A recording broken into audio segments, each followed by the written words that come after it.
నటనకే నటన నేర్పిన మహానటి సావిత్రి అని పలువురు వక్తలు కొనియాడారు. తన అజరామర నటనతో సావిత్రి ఎప్పటి ప్రజల హృదయాల్లో చిరస్థాయిగా నిలిచిపోయారని వారన్నారు. తెలుగు నేల ఉన్నంతకాలం ఆమెను అభిమానులు మరిచిపోలేరని వారు చెప్పుకొచ్చారు. మహానటి సావిత్రి 33 వర్ధంతి కార్యక్రమం సందర్భంగా విజయవాడలోని తుమ్మలపల్లి కళాక్షేత్రంలో ఆమె కాంస్య విగ్రహానికి పలువురు పుష్పాంజలి ఘటించారు.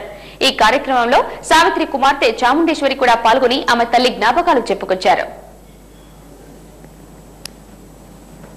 సంవత్సరం పైన అయిపోయింది వచ్చి ఎప్పుడు వద్దామా నేను చూస్తా ఉన్నాను అన్నమాట. డేట్స్ లెక్క పెడతా ఇవాళ వస్తున్నానని.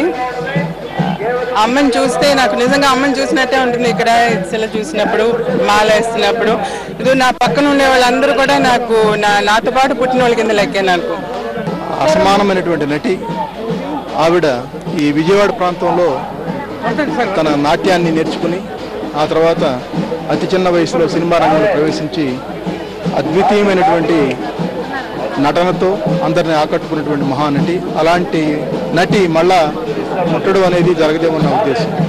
ఎందుకంటే ఆవిడ నటించకుండా కేవలం కళ్ళతోనే తన నటనని చూపినటువంటి గొప్ప నటి.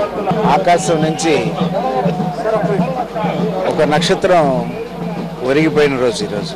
ఎందుకనంటే మహానటి సావిత్రి గారు మరి ఆమె 33వ వర్ధంతి సందర్భంగా సావిత్రి గారి కళాపీఠం అని చెప్పేసి నెలకొల్పి ఎంతో విజయవంతంగా గారు చనిపోయిన రోజు పుట్టినరోజు కార్యక్రమాలు కూడా నిర్వర్తిస్తున్నటువంటి మా చెల్లమ్మ విజయలక్ష్మి గారికి మరి సావిత్రి కళాపీఠం నిర్వర్తిస్తున్నటువంటి దానికి సహాయ సహకారాలు అందిస్తున్నటువంటి వాళ్ళందరికీ కూడా ధన్యవాదాలు తెలియజేసుకుంటున్నాను.